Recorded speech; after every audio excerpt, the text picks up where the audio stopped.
I always thought Aegon Targaryen II was incapable of affection or sympathy.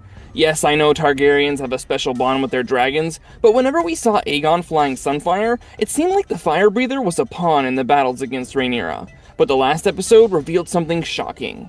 Aegon made sure Larys brought him to the place where Sunfire allegedly died after the Battle of Rook's Rest because he wanted to see him. And when he did, I absolutely did not expect the arrogant, almost brainlessly cruel Aegon to become so emotional upon seeing his dragon. But the biggest question that popped up in our minds after this moment was whether Sunfire is actually dead. So without further delay, let's spin the theory wheel and check out what might be Sunfire's fate in the upcoming episodes. We saw the beast lying on the woods of Rook's Rest and could very easily be taken for dead. In the book, Sunfire had bright golden scales which shone like gold in the sunlight.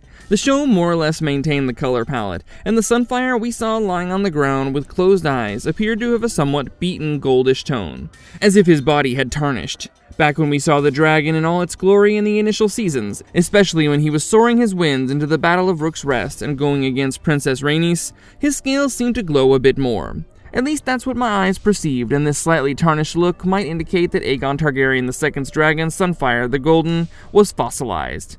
His mighty days were long gone. Sunfire's egg hatched on Dragonstone, and though we don't know the exact year of his birth, in 120 AC, he was still described as a young dragon. However, he was older than Tessarion and went into battle during the Dance of the Dragons. His major battle feat was the battle at Rook's Rest. Let's just take a refresher on what the series showed us. The beautiful dragon nuzzled Aegon in the dragon pit before he took to the sky with his rider from King's Landing. They were headed to Rook's Rest to join Sir Criston Cole's army, and Cole declared that the Sun King himself would be joining the fight. When Aemon spotted Aegon riding Sunfire, he made Vhagar wait before going into the battlefield. Princess Rhaenys was on her dragon Meleys from Rhaenyra's side, and when they started attacking Cole's army, Aegon commanded Sunfire to set them aflame. Following that, a fierce aerial duel started, and after being slashed in the chest by Meleys' claws, Sunfire broke free and showered the green soldiers below with his scorching, smoking blood. Moments later, however, the larger Meleys closed in and attacked him again. Meleys was both older and more experienced as a war dragon than Sunfire, and Rhaenys was also a more veteran rider compared to Aegon II. Meleys clamped her jaws around Sunfire's wing, and the golden beast bit off one of her horns in retaliation. However, everything changed when Aemon entered the scene with Vhagar. Initially, Aegon was relieved to see his brother and the biggest dragon, but soon he realized what Aemon's real plan was. He ordered Vhagar to blast both Meleys and Sunfire with his dragon flame. Meleys and Rhaenys were, however, unharmed from this attack, and managed to flee, but the princess decided to return to the battle, and unfortunately, that sealed their fates. On the other hand, both of Sunfire's wings were set on fire from Vhagar's fire blast, and the dragon plummeted from the sky, with Aegon still on his back, and crashed in a nearby forest. Sunfire and Aegon survived the fall, but both were severely injured, and even in those horrific and painful moments, Sunfire protected Aegon by coiling around him.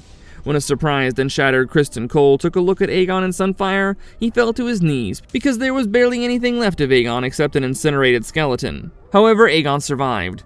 Though he spent most of Season 2 being confined to bed, his face and body severely burnt and scarred, and one of his legs being permanently injured. Criston informed Alicent that the garrison of men was left behind to occupy Rook's Rest and to look after Sunfire. He was far too injured to be brought back, and there was barely any chance of him recovering, and then it was assumed that Sunfire had succumbed to his injuries. Till now, we didn't see Sunfire's body, and from what it appeared, there were no more men from the Green Forest to take care of the wounded dragon, because probably they too believed him to be dead. Sunfire was now treated as a piece of amusement by the locals, who charged a penny to touch the dragon. Now, let's see what Martin wrote for Sunfire in the book. Meleys was burning Criston's army, but he had set up a trap to ambush her and Aegon, and Aemon swooped in on their respective dragons, and the three beasts fought in the sky. Just when Meleys had clamped her jaws around Sunfire's neck, Vhagar came crashing down from above, and all three dragons plummeted to the ground. Though Vhagar emerged from the fall almost completely unharmed, poor Meleys died. As for Sunfire, he suffered horrible injuries. One of his wings was almost torn from his body, and the golden dragon was unable to fly. Aegon Targaryen II was taken back to King's Landing with horrific burns and broken bones. But similar to the show, Sunfire had to be left near Rook's Rest because he was way too large to move. Sir Criston Cole stationed men around the dragon to guard him while he recovered, and Sunfire survived by feeding on the burnt corpses scattered across the battlefield. But once they were gone, Criston's men started bringing him calves and sheep. However, Lord Waelys Mouton later retook Rook's Rest for the Blacks. He thought that it might be the perfect opportunity to kill the wounded dragon and probably win some brownie points for Rhaenyra.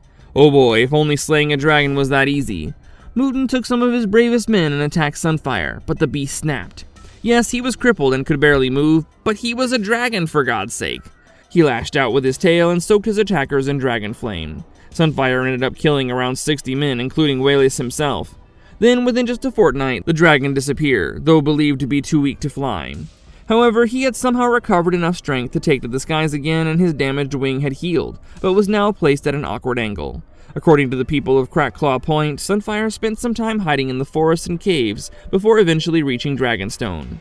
Maester Gildane suggested that perhaps Sunfire was driven by the instinct to return to the island where he hatched, while others believed the dragon simply wanted to reunite with his rider Aegon.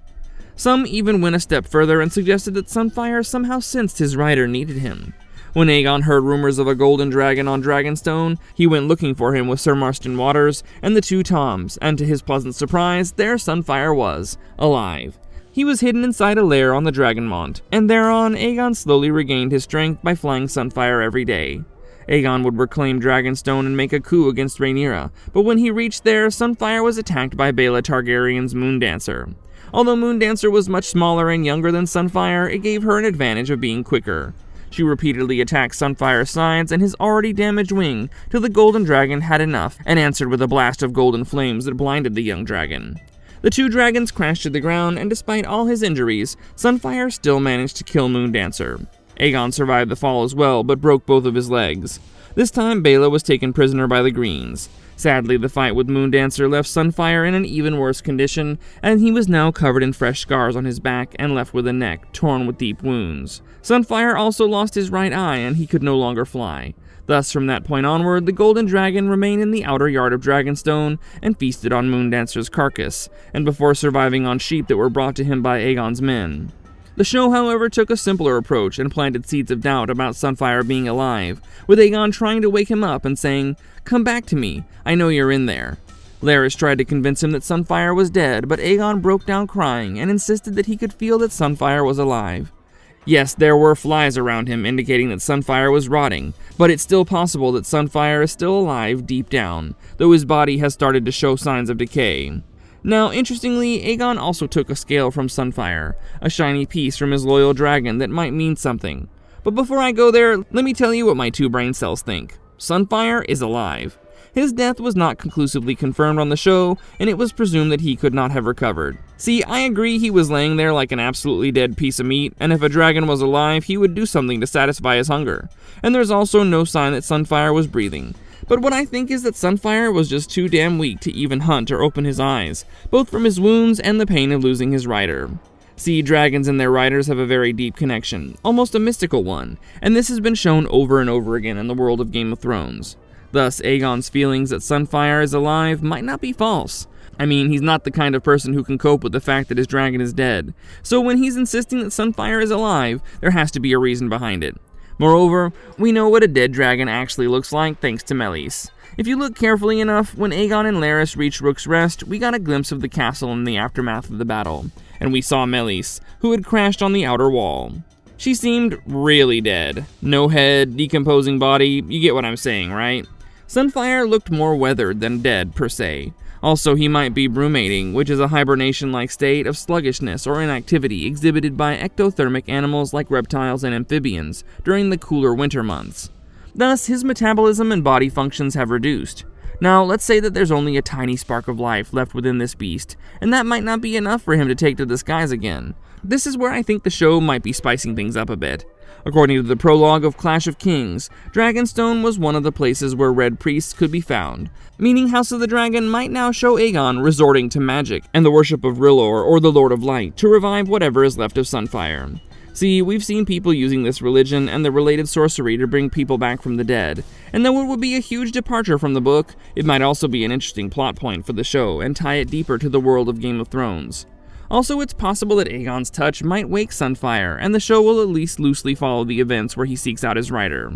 Or, when Aegon took the scale out, it stung Sunfire enough to open his eyes. Whichever way the show takes, Sunfire is coming back, because the producers didn't spend money on the special effects just to show Aegon bonding with his dragon. Moreover, Sunfire still has a major plot to play in Rhaenyra's life.